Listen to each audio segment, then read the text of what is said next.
Today we're going to talk about something that I've been thinking about a lot lately, and that is why we need to do hard things. And I've kind of have to figure out how I'm going to articulate all of this because it's partly doing hard things, it's partly being productive and busy not really being the problem, and also the benefits that we get from doing something that we find difficult or perceive to be challenging. Now, obviously hard things, difficult things, that's a big range. And everybody's going to have a bit of a different threshold. So let's start with that first. Everybody is so different. We have different personalities. We have different needs. To a degree, we are made up a little bit differently.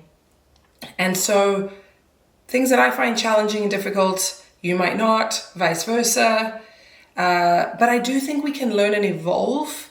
And if there are things that you want to do in your life, if you do want to achieve more, but not at the cost of your mental health, I think that's possible. I think broadly, and this is stereotypically, we're living in this comfort crisis. And as human beings, we are designed to be quite hardy, to do challenging things, to, overcome adverse circumstances. And I'm not talking about like extreme things like wars and deathly illness and natural disasters. That's a different category. That's a different video. I'm talking about like your everyday hard things that we've kind of like phased out of our lives because it's easier, because we can, because we live in the comfort crisis, which is, a term that gets flung around, but I think it's true. I think it's really not good for us, even though it feels good. Like that's the thing. It's like this big fallacy. It like feels so good.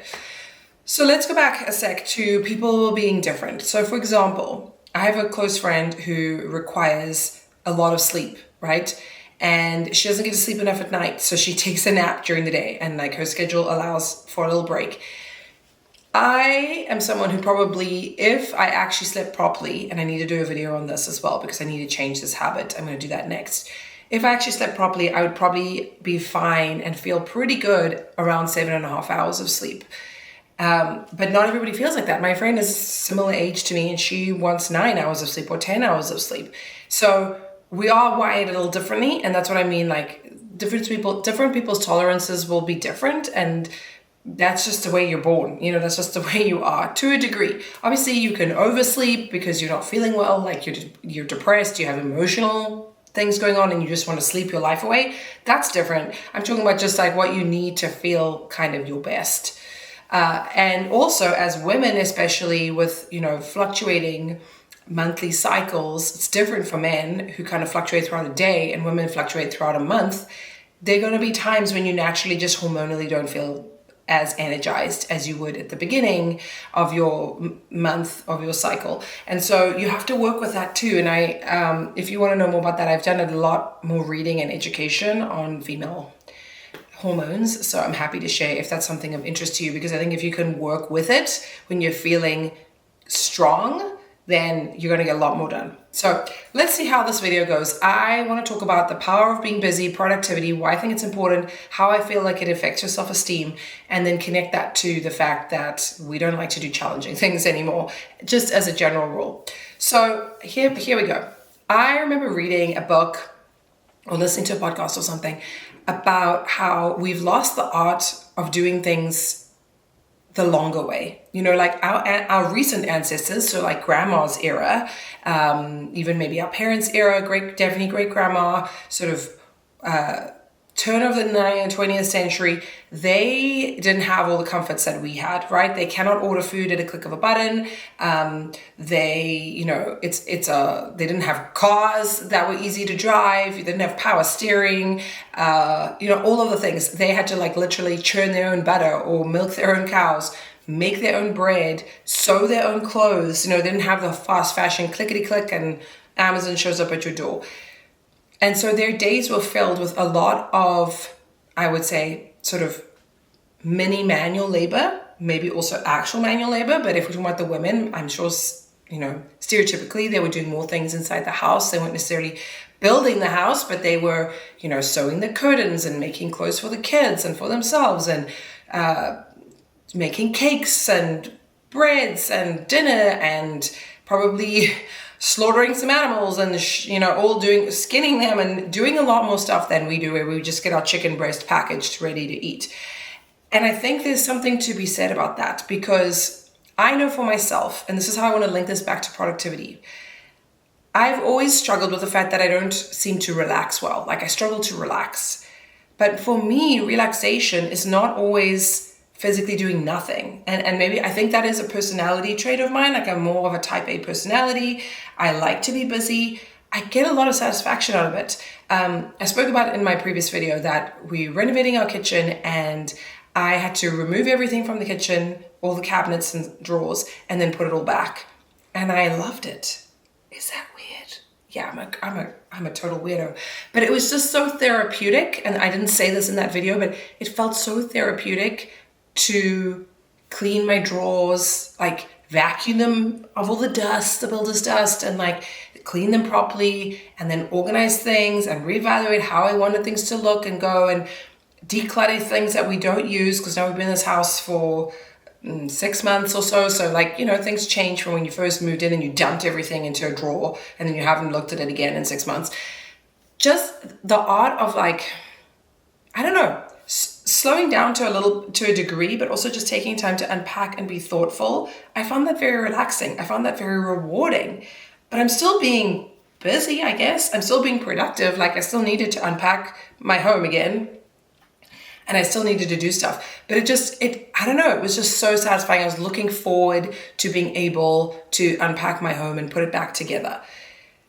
And I like doing that kind of thing. Like, I talk about how decluttering and organization and things like that is my love language, because I really enjoy it, to the point where I almost don't want to film it too much, because it's like something for me. Like, I just find it really fun and relaxing, but I'm still being productive. I'm not like lying down and doing nothing, which is kind of how I always viewed relaxation. And I was like, I'm just bad at this. Like, I need to be busy, and there's clearly something wrong with that, because we should all be slowing down and, smelling the roses and things. But I think because I live in a comfort crisis economy where I don't have challenges in other ways, I need to keep busy, So I personally also like to make my own bread. I don't really sew my own clothes. I would like to do that. I sort of can, and I have a sewing machine, but we're not at that point. I like to do things kind of from scratch. I like to clean my home, do those like deep cleaning things a lot myself. And I think it's something to do with my hands. It gives me a lot of satisfaction. And I notice personally that when I don't do things, so when I outsource things, so for example, I'll give you a great example here. Not great, but simple. My son had a soccer game, and it was the last one, and I was supposed to bring the snacks, and I thought I'd make cupcakes to celebrate the last game. So I'd been traveling, came back, I was like, oh, whoops. We had a family photo shoot.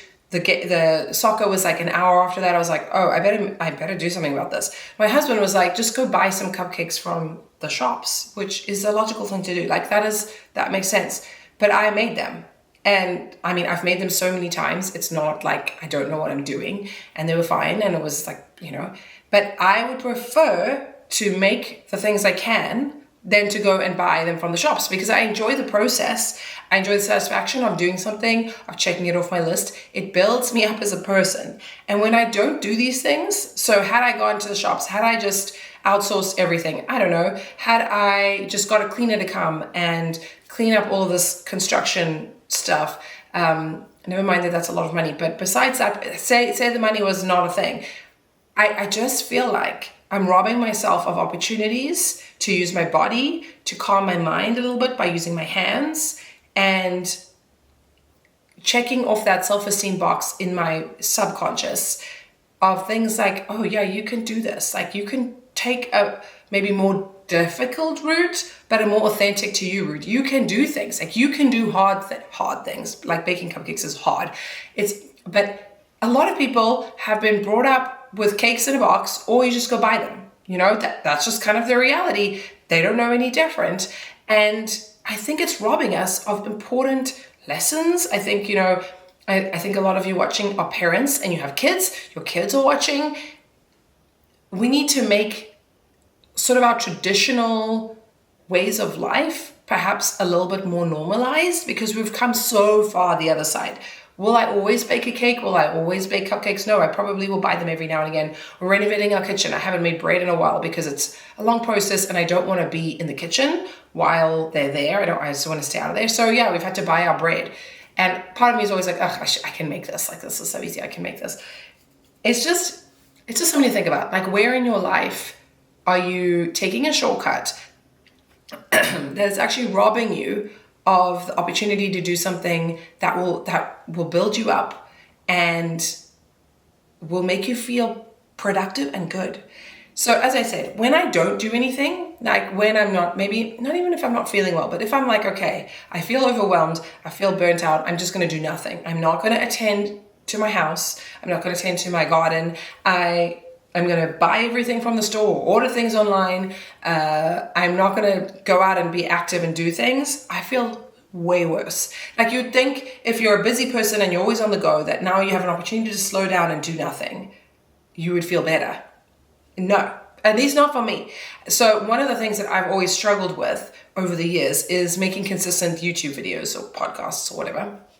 I've had a YouTube channel on and off since 2011. Like, how my life would have been different if I'd just been consistent with it. That's a video for another day.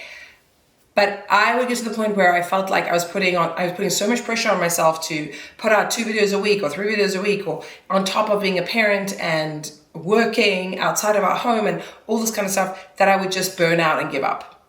And then I would feel worse. Like, I would almost feel worse than when I was trying to do all the things, because I'd feel like this low level of depression because I wasn't doing anything. And I really think as people, we are designed to be creators. We are human beings that need to create things. It's the thing that separates us from other animals in the animal kingdom, right? Like the deer outside and my dog, they don't need to knit or bake or have a, car collection or whatever. They don't need, or like go and fix machines in your spare time, tinker with computers or whatever. They don't need that, but we do. And I think there's a massive piece missing in us if we deny ourselves the ability to get stuck into something, to find a hobby or just do a job properly and like take the better, higher road, but not the easier one. Am I making any sense? And then the next part of that is like our kids and how we build up their self-esteem.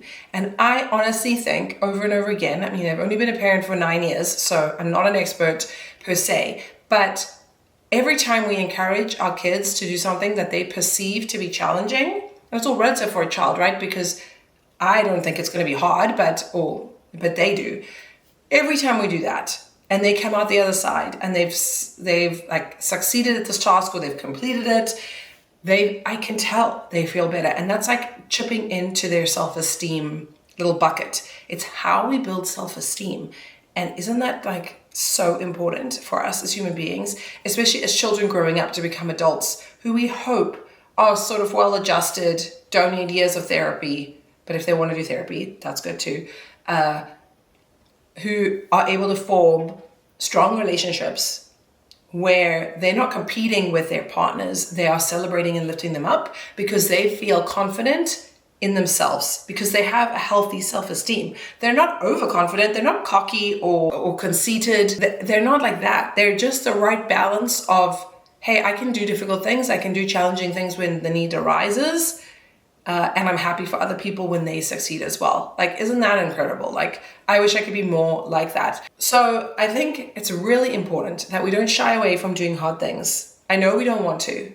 Like going to the gym or like deep cleaning your couch or, I don't know, doing things that you perceive to be very difficult. Often it's not as bad as you think. Once you do it, I really encourage you to relish that feeling of accomplishment and to just take a moment to think about how this is building you up and showing your brain that you can do hard things, because more difficult things are going to come your way, more challenging things, more dire and distressing things are going to come your way. So if you can't even do basic difficult things, whatever that is for you, then how are you going to manage when something really catastrophic happens, when your whole world is rocked? You have to, I think that's why we're given challenges in life, because it strengthens that muscle of ours. it strengthens us to be prepared for when something terrible happens. And if you don't allow yourself that ability to stretch that, your body never learns that you are capable, because you are very capable. Even if you're living in the comfort crisis and you're not doing anything really to challenge yourself day to day, you're staying in your comfort zone. If you had to, you would rise to the occasion. But it's going to be a lot harder when you never have the opportunity to practice. So I hope this has been helpful for you. Let me know what you think in terms of your comfort crisis and what you kind of want to work on. What do you think is hard? Maybe it's a fitness routine, eating differently. Maybe it's reading more. These are all things that, it's easier just to pick up the phone and scroll. That's something for me too. Like, I definitely want to read more and I want that to be my default. But man, my phone is so alluring. And I really need to change that. But that is definitely a hard thing for me. And it's not a once off. It's an everyday thing saying, nope, I'm going to choose the better option. I'm going to choose the more difficult option, because reading is a lot more challenging than just scrolling on your phone. Reading requires actual work and concentration from your brain. And your brain's like, nah, I want that quick dopamine hit. I don't want to read a text and learn a new big word or anything. No, why would I want to do that? We're wired to do hard things, and we're also wired to take the easy way out from a survival perspective. But now life is so easy that we're not learning those lessons that we need from the difficult things. Anyway, I hope you enjoyed this episode. I would love for you to subscribe, give this video a thumbs up, and I will see you in my next video. Bye.